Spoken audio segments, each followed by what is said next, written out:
الناس اتقوا ربكم الذي خلقكم من نفس واحدة وخلق منها زوجها وبث منهما رجالا كثيرا ونساء واتقوا الله الذين تساءلون به والأرحام إن الله كان عليكم رقيبا يا أيها الذين آمنوا قولوا قولا سديدا يصلح لكم أعمالكم يغفر لكم ذنوبكم ومن يطع الله ورسوله فقد فاز فوزا عظيما اللهم صل على محمد وعلى آله محمد كما صليت على إبراهيم وعلى آله إبراهيم إنك حميد مجيد اللهم بارك على محمد وعلى آله محمد كما باركت على إبراهيم وعلى آله إبراهيم إنك حميد مجيد أعوذ بالله من الشيطان الرجيم بسم الله الرحمن الرحيم إنك ميت وإنه ميت صدق الله العلي العليم அளவற்ற அருளாலும் நிகழற்ற அன்புடையமாகிய எல்லாம் அல்ல அல்லாஹ்வின் திருப்பெயரை கொண்டு ஆரம்பம் செய்து அந்த ஏக வல்லநாயனுடைய சாந்தியும் சமாதானமும் இந்த உலகத்திற்கெல்லாம் அருளாகவும் ரஹமத்தாகவும் உலக மக்கள் அனைவருக்கும் முன்மாதிரியான நமது உயிரில் மேலான நபிகள் பெருமானார் ரசூலுல்லாஹி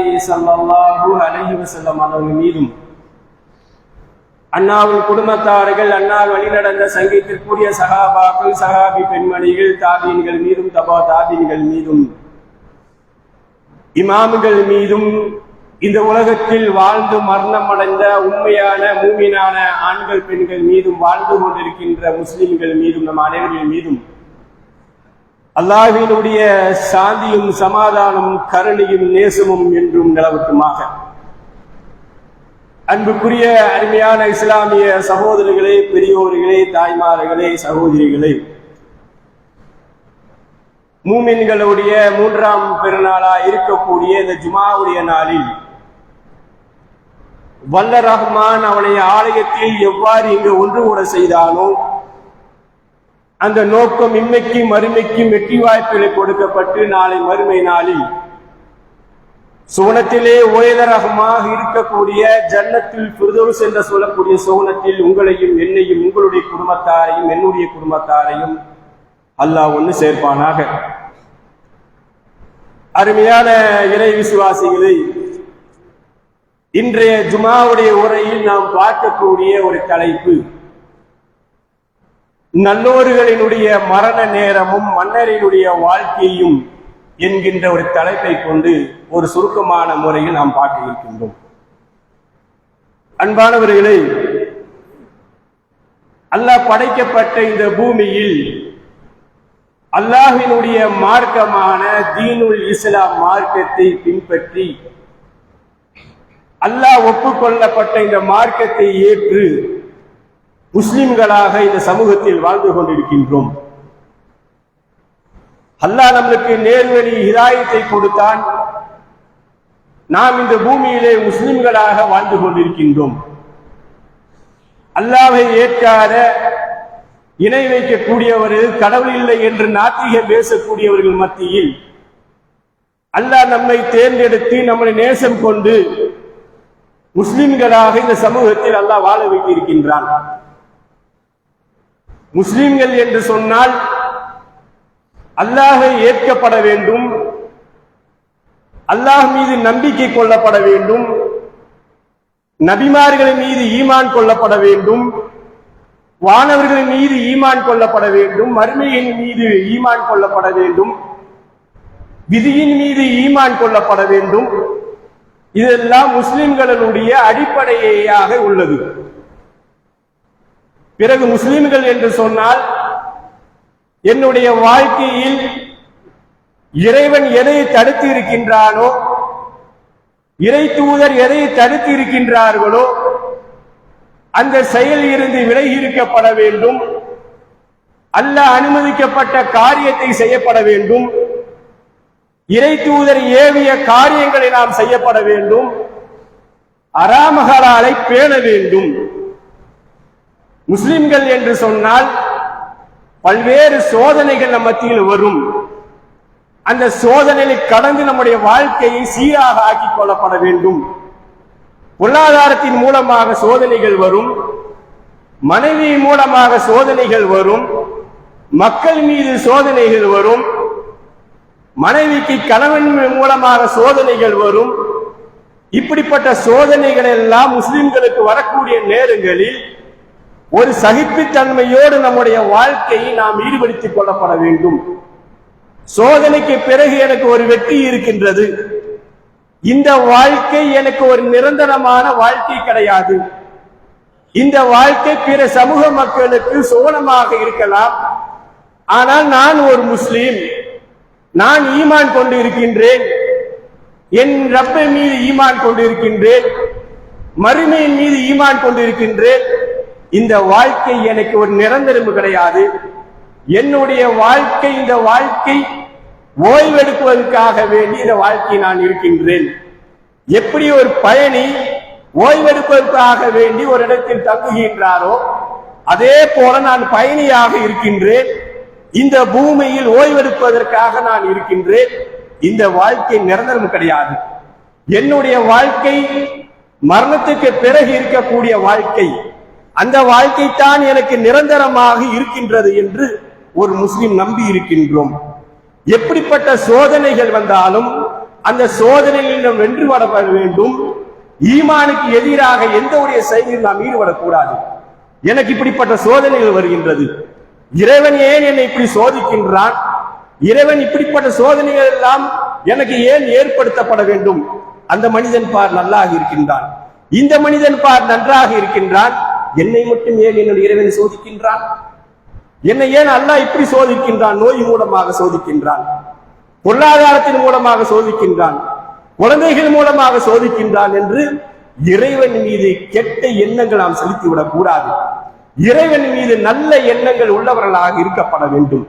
இந்த பூமியிலே அப்படிப்பட்ட நல்ல மனிதராக அல்லாஹ்வை ஏற்று முஸ்லிம்களாக பல்வேறு சோதனைகள் வந்தாலும் அந்த சோதனைகள் வென்று நாம் இந்த பூமியிலே அல்லாஹ் ஹராம் ஹலாலை உண்டாக்கி அந்த ஹராம் ஹலாலை பேணி ஹலாலான முறையில் நம்முடைய வாழ்க்கை கழித்தால் அல்லாஹ் நமக்கு பல்வேறு அவகாசங்கள் கொடுக்கப்பட்டு 40 வயதுகள் 50 வயதுகள் நமக்கு அல்லாஹ் கொடுத்திருக்கின்ற இந்த ஆயுளை அழகான முறையில் ஆக்கி கொண்டு என்னுடைய மரண தருவாய் நான் இருக்கும் பொழுது ஐவேளை தொழக்கூடியவர்களாக ஹராம் ஹலாலை பேணி உள்ளவர்களாக இப்படிப்பட்ட ஒரு முஸ்லிம்களாக நாம் மரணிக்கும் பொழுது அந்த மரண தருவாயில் நாம் இருக்கும் பொழுது அந்த வானவர்கள் நம்மை பார்த்து சொல்லுகிறார்கள், அந்த வானம் நம்மை பார்த்து சொல்லுகிறார்கள், நம்முடைய உயிரை கைப்பற்றக்கூடிய வேலைகள் அந்த வானவர்கள் வானத்தில் இறங்குகிறார்களாம், சொல்லுகிறார்களாம். நம்மை பார்த்து கேட்கிறாங்க, எப்படி பேசுகிறார்கள்? அல்லதீன காலு ரப்பனல்லாஹு சும்ம தகாமு தனஸ்ஸலு அலைஹில் மலாயிகத்து அல்லா தஹாஃபு வலா தஹ்ஸனு வப்ஷரு பில் ஜன்னத்தில் லதி குன்தும் துஅதுன். அந்த வானவர்களை பார்த்து கேட்கிறாங்க, நீங்கள் யார் தெரியுமா? நீங்கள் யார் தெரியுமா? அல்லாஹ்வை ஏற்றிருக்கின்றீர்கள், அல்லாஹ்வை சார்ந்து நீங்கள் இருக்கின்றீர்கள். எவர்கள் அல்லாஹ்வை ஏற்றுக்கொண்டு இந்த மார்க்கத்தை ஏற்றுக்கொண்டு சாலியான அமல்களை செய்து கொண்டு அவர்கள் மரண தருவாயில் அவர்கள் வேதனையோடு சக்கராத்தி வேதனை இருக்கும் பொழுது அந்த வானவர்கள் பார்த்து சொல்கிறார்களாம், ஏன் கவலைப்படுறீங்க? ஏன் நீங்க கவலைப்படுகிறீர்கள்? நீங்கள் இந்த பூமியிலே வாழும் போது உங்களுடைய வாழ்க்கை அழகாக்கப்பட்டது, அழகான வாழ்க்கை நீங்கள் ஈடுபட்டீர்கள், அல்லாஹ்வை ஏற்றீர்கள். எத்தனையோ மனிதர்கள் அல்லாஹ்வை ஏற்காத பொழுது நீங்க அல்லாஹ்வை ஏற்று வாழ்கிறீர்களே, இறையச்சத்தோடு உங்களுடைய வாழ்க்கை இருந்தீர்களே, நீங்க ஏன் பயப்படுறீங்க? கவலைப்படாதீர்கள். உங்களுக்கு வாக்களிக்கப்பட்ட சொர்க்கம் இருக்கின்றது, அந்த சொர்க்கத்தில் நீங்க நுழைய போகிறீர்கள் என்பதாக அந்த வானவர்கள் சக்கராத்தி வேதனை இருக்கக்கூடிய அந்த நல்லடியார்கள் பார்த்து பேசுகிறார்களாம். மீண்டும் அந்த வானவர் பேசுகிறார்கள் நல்லடியார்களை பார்த்து, நஹ்னு அவுலியாக்கும் ஃபில் ஹயாத்தி துன்யா வ ஃபில் ஆகிரத்தி வலக்கும் ஃபியா மா தஸ்தஹு அன்ஃபுசுக்கும் வலக்கும் ஃபியா மா ததூன். நாங்கள் யார் தெரியுமா உங்களுக்கு? அந்த வானவர் சொல்லுகிறார்கள் நல்லடியார்களை பார்த்து, சக்கராத்தி வேதனை இருக்கக்கூடிய அந்த சாலிகினை பார்த்து, அந்த முத்தக்கினை பார்த்து சொல்கிறார்கள், நாங்கள் யாரு தெரியுமா? உங்களுக்கு உதவியாளர்கள், உங்களுக்கு நாங்கள் உதவியாளராக இருக்கின்றோம். இந்த உலகத்திலும் நாங்கள் உதவியாளராக இருக்கின்றோம், மறுமையிலும் நாங்கள் ஒரு உதவியாளராக இருக்கின்றோம். நீங்கள் சொர்க்கத்தில் நுழைய போகிறீர்கள், உங்களுக்கு விரும்பியதெல்லாம் அங்கு இருக்கின்றது என்பதாக அந்த வானவர்கள் சொல்லுகிறார்கள். நல்லடியார்களை பார்த்து அன்புக்குரியவர்கள், மீண்டும் அல்லாஹ் பேசுகின்றான். இந்த நல்லடியார்களை பார்த்து அல்லாஹ் பேசுகிறான். இந்த நல்லடியார்களை பார்த்து அல்லாஹ் பேசுகிறான், நான் மன்னிக்க கூடியவன், நான் மன்னிக்க கூடியவன், உங்கள் மீது நான் கிருபை செய்யக்கூடியவனாக இருக்கின்றேன். உங்களுக்கு மறுமையில் சொர்க்கத்தில் உங்களுக்கு நான் ஏற்படுத்திய விருந்துகள் இருக்கின்றது என்பதாக அந்த வானம் அல்லாஹ் பேசுகின்றான் அவருடைய வேதத்தில். அந்த வானவர் சொல்கிறார்களாம், பாருங்கள், வமன் அஹ்ஸனு கௌலன் மிம்மன் தஆ இலல்லாஹி வஅமில ஸாலிஹன் வகாலு இன்னீ மினல் முஸ்லிமீன். நீங்கள் முஸ்லிமாக இருந்தீர்கள், நீங்கள் இந்த பூமியிலே முஸ்லிமாக இருந்தீர்கள், மக்களை அழகிய முறையில் அல்லாஹ்வின் பாதை நீங்கள் அழைத்தீர்கள். எத்தனையோ மனிதர்கள் தவறான முறை சென்று கொண்டு இருக்கும் பொழுது நீங்க அல்லாஹ்வின் பக்கம் நீங்க அழைத்துக் கொண்டே இருந்தீர்கள். எத்தனையோ மார்க்க உபதேசங்கள் நீங்க ஏற்படுத்தினீர்கள். ஹராமு பக்கம் சென்று கொண்ட முஸ்லிம்கள் மத்தியிலே நீங்கள் அந்த பக்கம் சென்று விடாதீர்கள், நீங்கள் நரகத்தின் பக்கம் சென்று விடாதீர்கள். நீங்க அல்லாஹ்வின் மார்க்கத்தை ஏற்றிருக்கிறீர்கள், நீங்க அல்லாஹ்வுடைய மார்க்கத்தை ஏற்றிருக்கின்றீர்கள். வாருங்கள், அல்லாஹ்வின் பக்கம் வாருங்கள், ஹராமான செயலில் ஈடுபட்டு விடாதீர்கள் என்று நீங்கள் மார்க்க உபதேசம் செய்தீர்களே, நீங்க ஏன் பயப்படுறீங்க? அல்லாஹ்வுக்கு முற்றிலும் வழிபட்டு முஸ்லீமாக இருந்து கொண்டிருக்கிறீர்கள். இதை விட நீங்கள் அழகானவர்களாக இருக்கிறீர்கள். சொல்லால் யார் நீங்க யார்? அப்படிப்பட்ட இருக்கக்கூடிய வேளையில் நீங்கள் முஸ்லிம், கொஞ்சம் முன்னாடி வாங்க, அப்படிப்பட்ட இருக்கக்கூடிய முஸ்லிம்களாக இருக்கக்கூடிய வேளையில் நீங்கள் ஏன் பயப்படுறீங்க?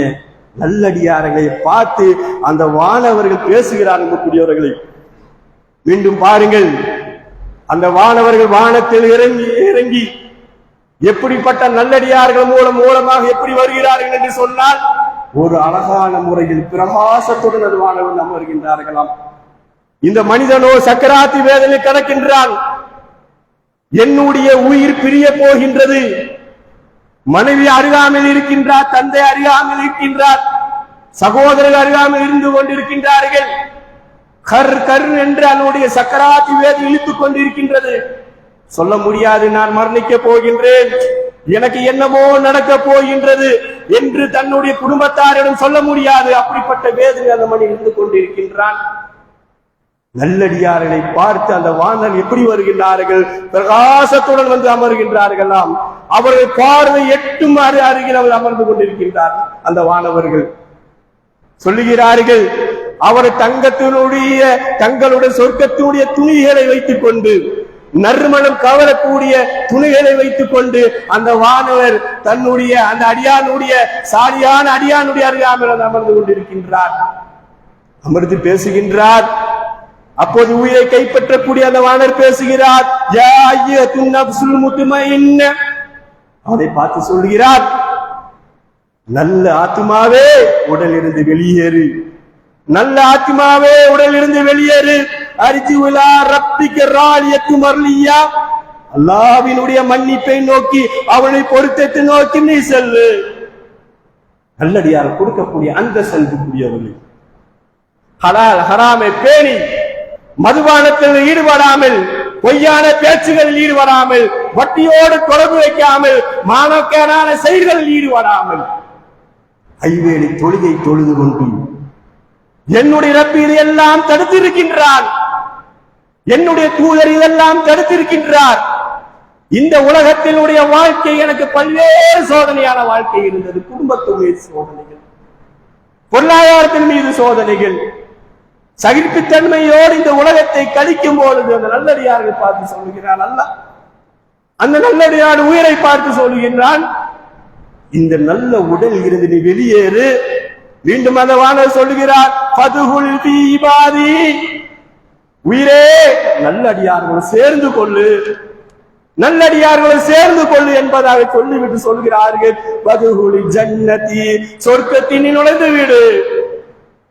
எப்படிப்பட்ட அந்தஸ்து பாருங்கள்! நல்லடியார்களுக்கு எப்படிப்பட்ட அந்தஸ்து அல்லாஹ் கொடுக்கின்றான். அது மட்டுமா, உயிரை கைப்பற்றும் போது அவள் வேதனை அளிப்பதை அல்லாஹ் இறைவன் வெறுக்கின்றானாம். இந்த பூமியிலே நல்லடியார்களை உயிரை கைப்பற்றும் போது வேதனை கொடுப்பதை அல்லாஹ் வெறுக்கின்றான் என்பதாக ரசூலுல்லாஹி ஸல்லல்லாஹு அலைஹி வஸல்லம் சொல்கிறார்கள்.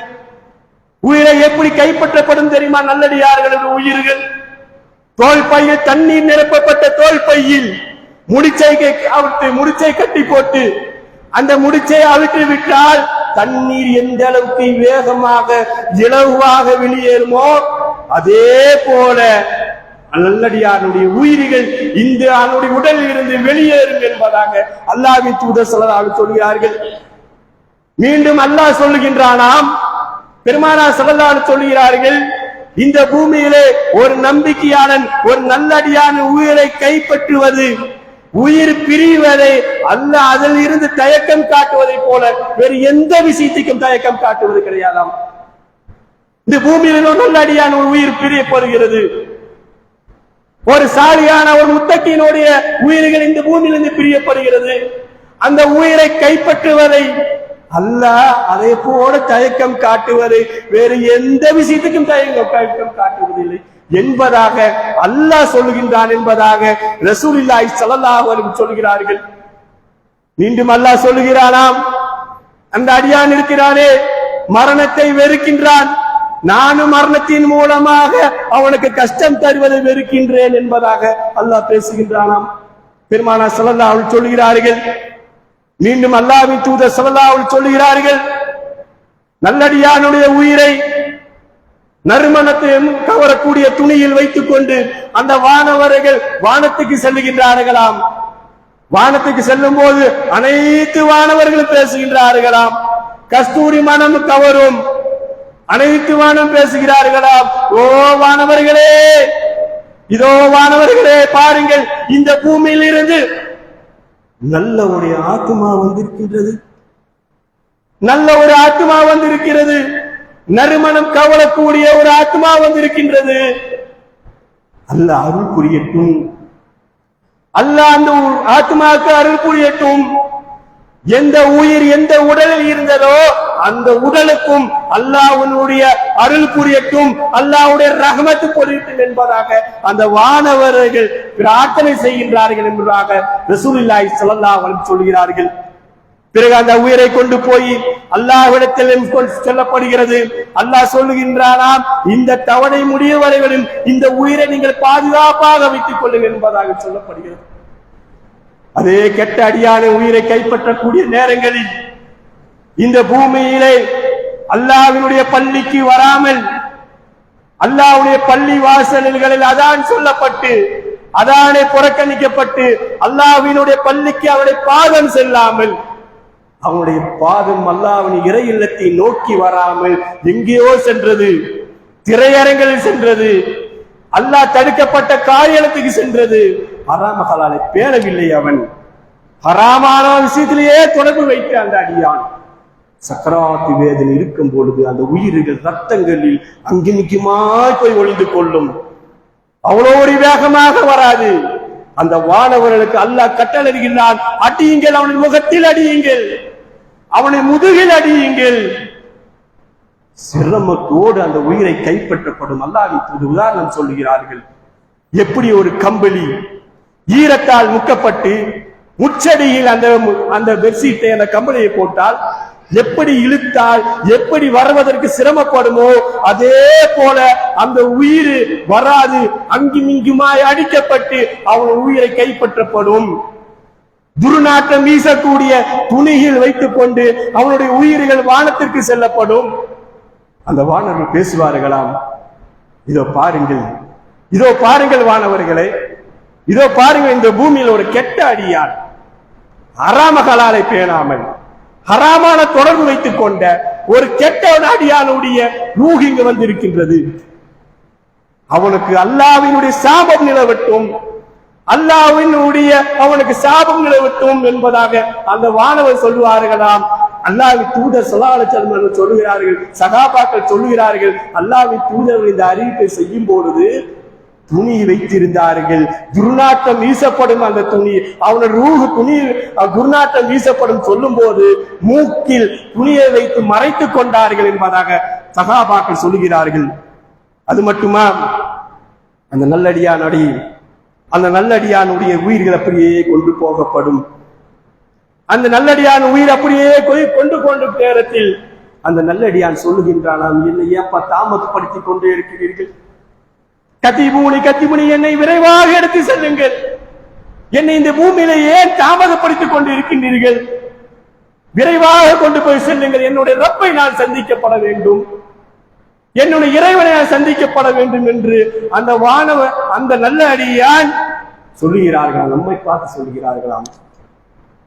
இந்த செய்தி அல்லாஹ் சொல்கிறார்கள், எல்லா உயிரினங்களும் கேட்கப்படும், மனிதர்களும் ஜின்களும் கேட்கப்படாது. அந்த உயிரை கொண்டு போய் அந்த வானவரை செலுத்திய பிறகு மண்ணறையில் கொண்டு போய் அவரை அடக்கம் செய்யப்படும்.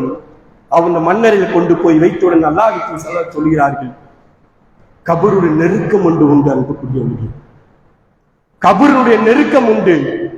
அந்த கபருடைய நெருக்கம் இருக்கிறதே, அது யாரும் தப்பிக்க முடியாது. எல்லா மனிதர்களுக்கும் அந்த கபருடைய நெருக்கம் உண்டு. இடுப்புகள் இருக்கக்கூடிய அந்த 2 இடுப்புகளும் ஒன்றோடு ஒன்று பின்னிக் கொள்ளும் கபருடைய நெருக்கம். அல்லாஹ் சொல்கிறார்கள், அந்த கபர் நெருக்கம் யாருக்கும் விதிவிலக்கு கிடையாது. சஅத் பின் முஆத் ரலியல்லாஹு என்று சொல்லக்கூடிய ஒரு நபித்தோடர் வாழ்ந்து கொண்டிருக்கின்றார். அல்லாஹ்வின் தூதருக்கு மிகப்பெரிய நேசத்திற்குரியவர். அல்லாஹ்வின் தூதர் அவர் மீது மிகப்பெரிய நேசம் வைத்துக் கொண்டிருந்தார். போரில் வெட்டுப்பட்டு காயங்களோடு அவர்கள் சக்கராத்தி வேதனையில் இருந்து கொண்டிருக்கின்றார்.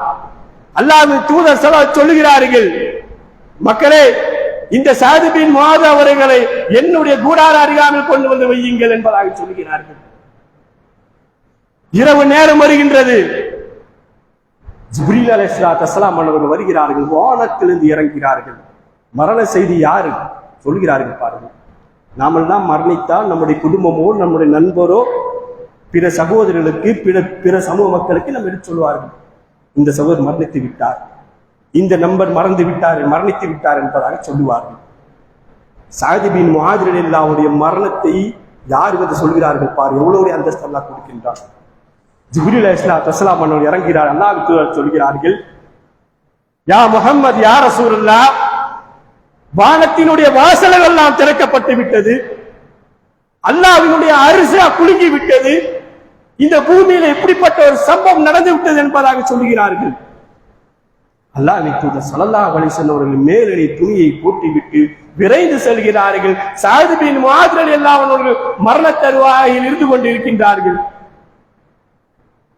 மரண வேதனை மரணிக்க போகின்றார்கள். ஒரு ஹதீஸில் மரணித்து விட்டார்கள் என்பது வருது, அல்லது அவர்கள் சக்கராத்தில் வேதனை இருந்தார்கள் வருது. ஆனா ஜிப்ரீல் அலைஹிஸ்ஸலாத்து வஸ்ஸலாம் அவர்கள் இந்த பூமியில் இப்படிப்பட்ட விஷயம் நடந்து விட்டது என்று சொல்லும் போது அவர்கள் மரணித்து விட்டார்கள் சொல்லுகிறார்கள். சஅத் பின் முஆத் ரலியல்லாஹு அன்ஹு அவர்களுடைய தலையை தூக்கி அல்லாஹ்வின் தூதர் அவர்கள் தன்னுடைய மடியில் வைத்துக் கொண்டு கண்ணீர் வடித்து சொல்லுகிறார்கள், மக்களே, இந்த சஅத் பின் முஆத் அவர்களுடைய ஜனாசாவில் கலந்துவதற்காக வேண்டி 70,000 வானவர்கள் வானத்திலிருந்து இறங்கிக் கொண்டிருக்கின்றார்கள். சஅத் பின் முஆத் அவருடைய ஜனாசாவை தூக்கி செல்லும் பொழுது 70,000 வானவர்கள் அவர்களும் தூக்குவதற்காக வேண்டி வந்து கொண்டிருக்கின்றார்கள். சஅத் பின் முஆத் ரலியல்லாஹு அன்ஹு அவர்களை கபரில கொண்டு போய் வைத்தவுடன் அப்படியே ஒரு நெருக்கம். அல்லாஹ்வின் தூதர் பார்க்கிறார்கள், அல்லாஹு அக்பர் சொல்லுகிறார்கள்.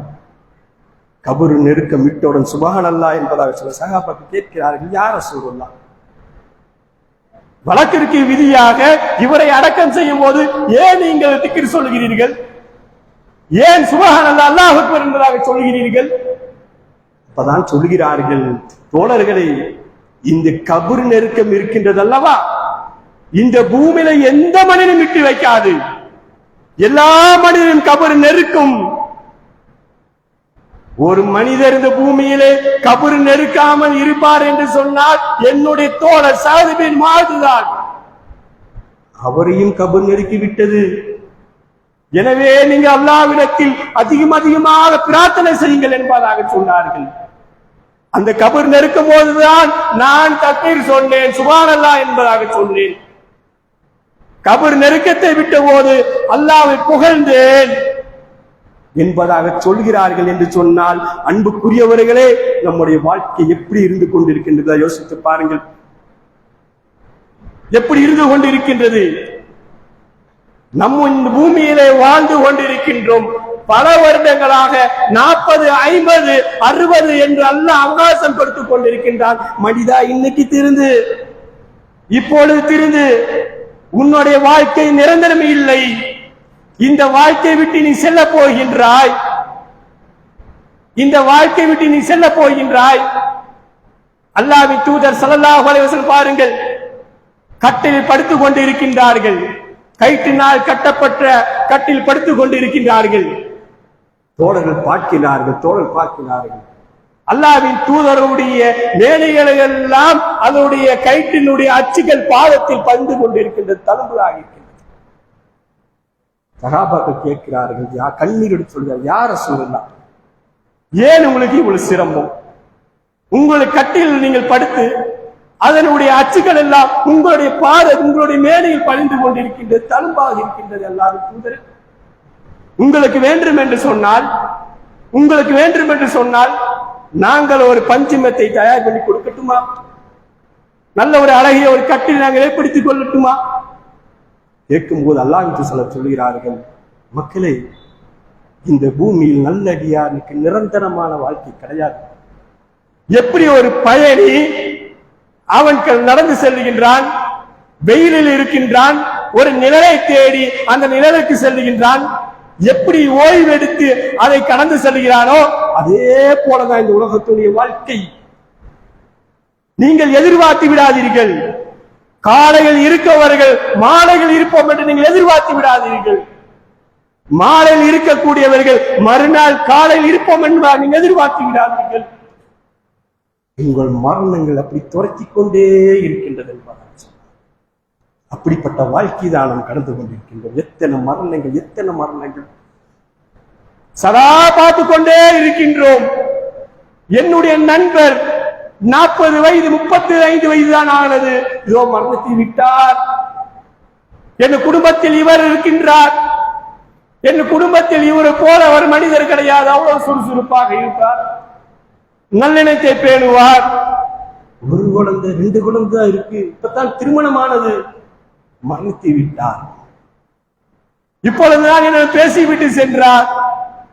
திடீரென்று மரண செய்திகள், எத்தனை மரணங்கள் வந்து கொண்டே இருக்கின்றது. இந்த மரணங்களையும் பார்த்து நாம் திருந்தாமல் நடந்து கொண்டிருக்கின்றோம். படிப்பதைகள் பெறாமல் தான் எவ்வளவு பெரிய விஷயங்களை நாம் கடந்து கொண்டிருக்கின்றோம். எத்தனை மனிதர்கள் அல்லாஹ்வை கட்டுப்பட்டு இறை தூதருக்கு கட்டுப்பட்டு நாம் வாழ்ந்து கொண்டிருக்கின்றோம். என்னுடைய வாழ்க்கை அழகாக்கி கொண்டிருக்கின்றது, என்னுடைய குடும்பத்தினுடைய வாழ்க்கை அழகாக்கி கொண்டு இருக்கின்றது சொல்லிக் கொண்டிருக்கின்றோமா? எத்தனையோ ஹராமான செயலை செய்து கொண்டுதான் இருக்கின்றோம். தினந்தோறும் பாவங்கள், பொய்யான பேச்சுக்கள், அவதூறான பேச்சுகள், அருவருப்பான பேச்சுகள், பிற மக்களை குறித்து அவதூறு, பிற மக்களை குறித்து புறங்கள், பொய்கள், இப்படித்தான் நம்முடைய வாழ்க்கை கடந்து கொண்டிருக்கின்றது. நம் மரணம் வந்து விட்டால் எப்படி?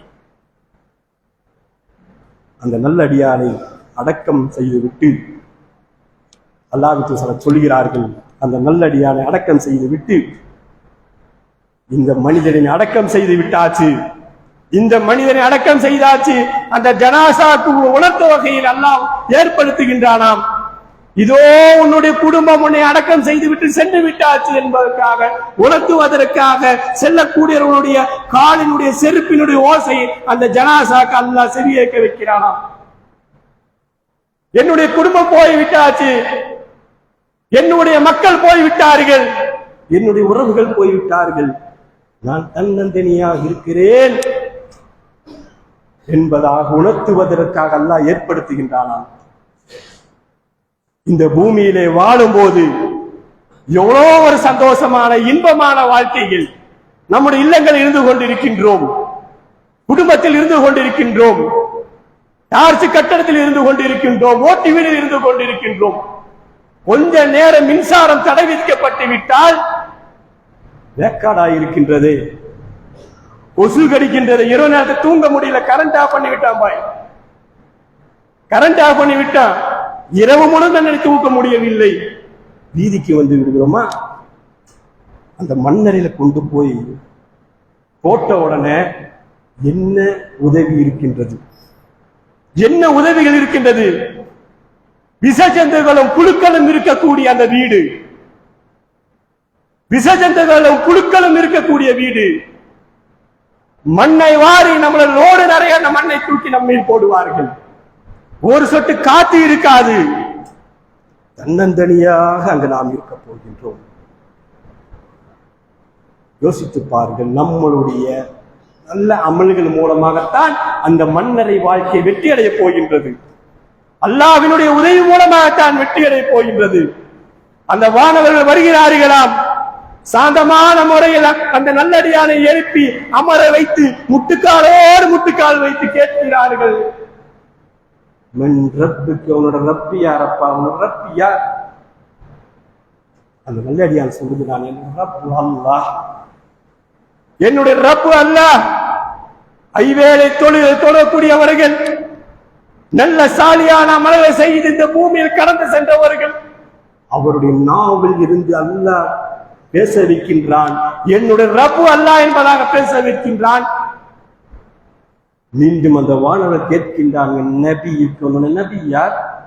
இறை தூதர் மீது நேசம் கொண்டு இறை தூதர் எதையெல்லாம் தடுத்திருக்கின்றார்களோ அந்த தடுக்கப்பட்ட செயலிலிருந்து விலகி இதையெல்லாம் என்னுடைய தூதர் தடுத்திருக்கின்றார், என்னுடைய தூதர் பிடிக்காது, என் தூதரை நான் நேசிக்கின்றேன், என் தூதர் இப்படித்தான் வாழ சொன்னார், இப்படித்தான் காலனை போட சொன்னார், இப்படித்தான் காலனை கலட்ட சொன்னார், இப்படித்தான் வீட்டுக்குள்ள போக சொன்னார், இப்படித்தான் வீட்டை விட்டு கடக்க சொன்னார், இப்படித்தான் மனைவியோடு வாழ சொன்னார், இப்படித்தான் பெற்றோர்களோடு வாழ சொன்னார். குரோதத்தனத்தோடு வாழ்ந்து விடாதே, கெட்ட எண்ணத்தோடு வாழ்ந்து விடாதே, இது எல்லாம் என்னுடைய தூதர் தடுத்திருக்கின்றார். என்னுடைய வாழ்க்கை அழகாக்கப்பட வேண்டும், என்னுடைய வாழ்க்கை இறை தூதரை போல என்னுடைய வாழ்க்கை இருக்கப்பட வேண்டும். உடைகள் அணிந்தாலும் என்னுடைய இறை தூதர் இப்படித்தான் உடைகள் அணை சொன்னால், எல்லா விஷயத்திலும் இறை தூதரை நேசித்து இறை தூதர் தாடி வைக்க சொன்னால் நானும் தாடி வைத்திருக்கின்றேன் என்று இறை தூதரை நேசம் கொண்ட அந்த நல்லடியான் பேசுவான், என்னுடைய இறை தூதர், என்னுடைய இறுதி தூதராக வந்த என்னுடைய ஹபீப் அல்லாஹ்வின் தூதர் ரசூலுல்லாஹி ஸல்லல்லாஹு அலைஹி வஸல்லம் என்பதாக அந்த நல்லடியான் பேசுவான். உடனே அந்த வானவர் சொல்லுவாராம், உண்மை சொல்லிவிட்டாய் மனிதா, உண்மை சொல்லிவிட்டாய் என்று சொல்லி நரகத்தை அப்படியே காமிக்கப்படும். நரகத்தினுடைய துர்நாற்றங்களும் நரகத்தினுடைய வெப்ப காற்றுகளும் அந்த மனிதன் இயக்கத்தோடு பார்க்கின்றான். அந்த வானவர் சொல்லுகின்றாராம், மனிதா கவலைப்படாதே, ஏன் கவலைப்படுற? உன்னுடைய வாழ்க்கைக்கான் இந்த பூமியிலே நல்ல ஒரு அழகான வாழ்க்கையாக இருந்தது, ஏன் பயப்படுற? நீ சொர்க்கத்தையும் காமிக்கப்படும், சொர்க்கத்தை திறந்து காமிக்க அல்லாஹ் சொர்க்கத்தை காமி, என்னுடைய அடியான் சொர்க்கத்தை காமிக்கப்படும். சொர்க்கத்தினுடைய நறுமணங்களும் சொர்க்கத்தினுடைய அந்த குளிர்ந்த காற்றுகளும் அந்த நல்லடியான் அப்படியே பிரகாசத்தோடு மகிழ்ச்சியோடு புன்னகை பூர்த்தவோடு அந்த மனிதன் பார்க்கின்றான். அந்த வானவர் சொல்லுகின்றார்கள், மனிதா இந்த பூமியிலே மட்டும் நீ தவறான முறை நீ வாழ்ந்திருந்திருப்பீர் என்று சொன்னார், கெட்ட அடியானாக நீ வாழ்ந்திருப்பீர் என்று சொன்னால், உன்னுடைய வாழ்க்கை அழகாமை இல்லாமல் ஹராமான நோக்கி சென்றிருப்பாய் என்று சொன்னால், உனக்கு காமிக்கப்பட்ட நரகத்தில் தான் சென்றிருப்பாய். இந்த பூமியினுடைய வாழ்க்கை வெற்றி அடைந்து விட்டது, இந்த பூமியுடைய வாழ்க்கை வெற்றி அடைந்து விட்டது.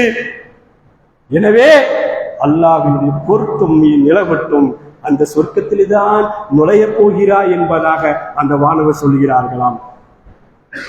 மீண்டும் அல்லாஹ் சொல்கிறார்கள், அந்த வானவர் கேள்வியில் கேட்டுவிட்டு அவரை சென்ற போது அப்போது நறுமணம் கமலக்கூடிய ஒரு மனிதன் அந்த நல்லடியாரை நோக்கி வருகின்றானாம்.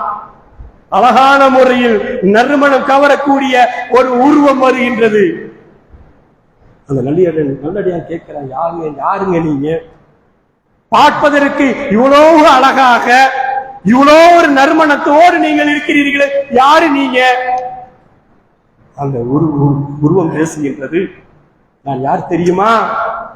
இந்த பூமியிலே வாழும் போது உன்னுடைய வாழ்க்கை நல்ல அமல்களை சார்ந்திருந்ததே. மனிதர்கள் இரவு நேரத்தில் உறங்கிய போது நீ எழுந்து நீ அல்லாஹ்வை வணங்கினாயே, அல்லாஹ்வை தஸ்பீஹ் செய்தாயே, தானம் தர்மங்களை செய்தாயே, பிறர் மக்கள் ஓது குரோதத்தனங்கள் இல்லாமல் நீ வாழ்ந்தாயே, உன்னோட உள்ளத்தை தூய்மையாக்கி கொண்டாயே, உன்னுடைய வாழ்க்கை அழகாக்கப்பட்டிருந்ததே. அந்த வாழ்க்கையை தான் அல்லாஹ் என்னை உருவமாக ஆக்கி உன்னோடு தங்குவதற்காக அல்லாஹ் என்னை ஏற்படுத்தி விட்டான் என்பதாக அந்த உருவம் பேசும். இதே கெட்ட மனிதனுக்கும் இதே குறித்து சொல்லுகிறார்கள் அல்லாஹ்வின் தூதர் அவர்கள். கெட்ட மனிதனுடைய அடக்கம் செய்துவிட்டு அந்த வானவர்கள் வருகிறார்களாம், சபித்துக் கொண்டே வருகிறார்கள், எழுந்திருப்பாவி. கெட்டடியானுடைய நாவில் இருந்து அல்லாஹ் பேச வைக்க மாட்டான். என்னுடைய ரப்பு அல்லாஹ் என்பதால் பேச வைக்க மாட்டான். என்னுடைய இறை தூதர் எனக்கு இறுதியாக வந்த அந்த ஹபீப் அல்லாஹ்வின் தூதர் என்பதாக பேச வைக்க மாட்டான். காரணம் என்ன? இவனுடைய பாதம் பள்ளிக்கு செல்லவில்லை. இவனுடைய பாதங்கள் எதெல்லாம் தடுக்கப்பட்டதோ அந்த தடுக்கப்பட்ட விஷயங்களுக்கு சென்றது. எத்தனையோ மார்க்க உபதேசங்கள் செய்யப்பட்டும் அந்த மார்க்க உபதேசங்களை செவியேற்கவில்லை. இவன் 40, 60 இப்படியெல்லாம் அல்லாஹ் அவகாசம் கொடுக்கப்பட்டு புறக்கணித்தே வாழ்ந்தானே இந்த பாவி. இவன் சொல்ல முடியாது, அல்லாஹ்வின் தூதரை குறித்து இவன் பேச முடியாது. இவனுடைய பேச்சுகள் எப்படி இருந்தது, இவனுடைய நடைமுறைகள் எப்படி இருந்தது? பேரில் முஸ்லிம்களாக பேர் வைத்திருந்தான். இப்ராஹிம் என்று பேர் வைத்திருந்தான், மூசா என்று பேர் வைத்திருந்தான். இந்த குடும்பத்தில் இவன் இன்னார் என்பதாக சொல்லப்பட்டது.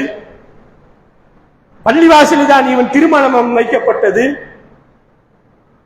மக்களுடைய பார்வைக்கு இவன் முஸ்லிமாக இருந்தான். ஆனால் இவன் நேசம் யார் மீது இருந்தது தெரியுமா? சினிமா நடிகர்கள் மீது மோகம் கொண்டிருந்தான்.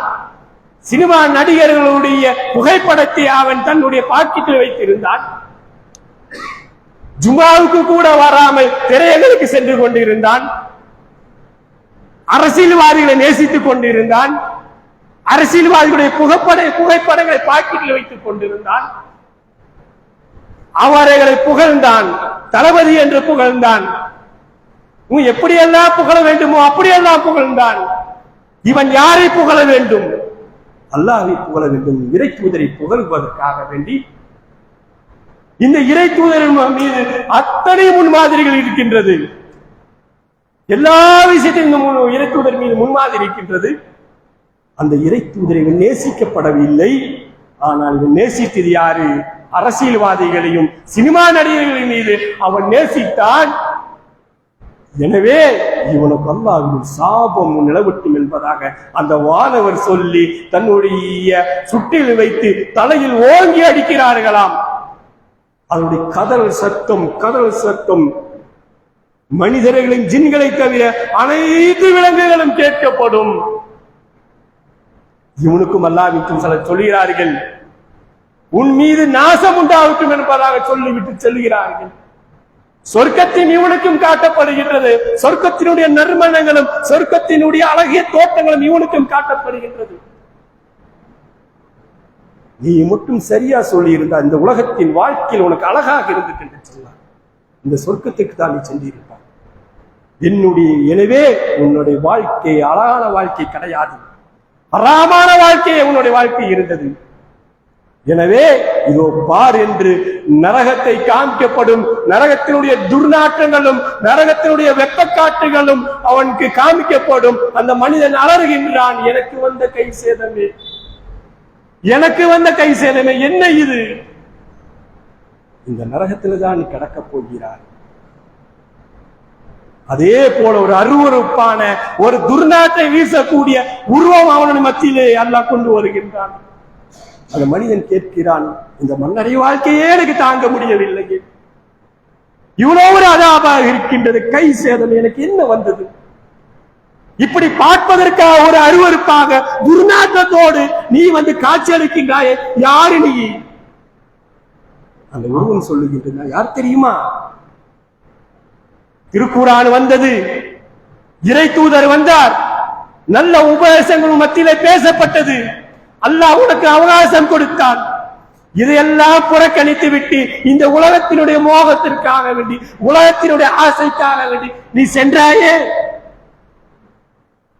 உபதேசத்தை புறக்கணித்தாயே, ஹராமான செயலை தொடர்பு வைத்தாயே, அதை எல்லாம் அல்லாஹ் உருவமாக ஆக்கி உன்னோட மறுமையின் வரையில் உன்னோடு தங்குவதற்காக அல்லாஹ் என்னை ஏற்படுத்தி விட்டான் என்பதாக அந்த உருவம் பேசப்படும்.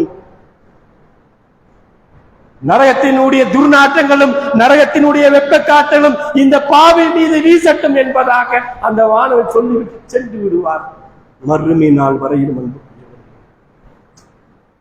கொஞ்சம் யோசித்து பாருங்க, நம்முடைய வாழ்க்கை, இந்த உலகத்தின் வாழ்க்கை எப்படி சோதனையோடு வாழ்ந்து கொண்டிருக்கிறேன். நான் சொல்ல முடியுமா, இந்த வாழ்க்கை நான் நிம்மதியாக வாழ்ந்து கொண்டிருக்கின்றேன், பொருளாதாரம் எனக்கு திருப்தி அடைந்து விட்டது, நோய் இல்லாத வாழ்க்கை நான் இருந்து கொண்டிருக்கின்றேன், குடும்பத்தில் எந்த பிரச்சனையும் இல்லை, எல்லா விஷயத்தையும் நான் திருப்தி அடைந்து இந்த பூமியிலே வாழ்க்கை நான் இருந்து கொண்டிருக்கிறேன் நம்ம சொல்ல முடியுமா? முஸ்லிம்களுக்கெல்லாம் சோதனையாக ஏற்படுத்தி வைத்திருக்கிறார். இந்த சோதனை நாம் வென்று வர வேண்டும். இந்த உலக வாழ்க்கை அல்லாஹ் ஒரு பரீட்சையாக நமக்கு அமைத்து வைத்திருக்கின்றான். இந்த உலக வாழ்க்கையில் நாம் நன்றாக தேர்வு எழுத வேண்டும், ஹலாலான முறையில் தேர்வு எடுக்கப்பட வேண்டும். இந்த உலக வாழ்க்கையில் நம் வெற்றி அடைந்து ஹராம ஹலாலை பேணி நம்முடைய வாழ்க்கையை அழகாக்கி கொண்டால் நமக்கு ஏற்படுத்தி அந்த மன்னரை வாழ்க்கை வெற்றி பெறும், மறுமையினுடைய வாழ்க்கை வெற்றி பெறும். அல்லாஹ் நமக்கு சொர்க்கத்தை தயார் வைத்துக் கொண்டிருக்கிறான். நாம் ஆரம்பத்திலே பார்த்தது போல நல்லடியார்கள் உயிர்களை எப்படி கைப்பற்றப்படும், அந்த மாதிரி இலவாக நம்ம உயிர்களை கைப்பற்றப்படும். யாரும் அந்த வேதனையில் தப்பிக்க முடியாது.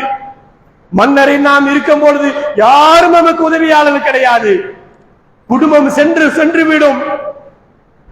இந்த பூமியிலே வாழும் போது வேண்டும் என்று சொன்னால் நம்மளுக்கு உதவியாளர் இருக்கின்றார்கள். பொருளாதாரத்தை நாம் கஷ்டப்பட்டு வாழ்ந்தால் நம்முடைய குடும்பங்கள், என்னுடைய சகோதரன் கஷ்டப்படுகின்றான், இந்த பொருளாதாரத்தை வைத்துக் கொண்டு அவனுடைய கஷ்டத்தை நீக்கிக் கொள்ளப்பட வேண்டும்.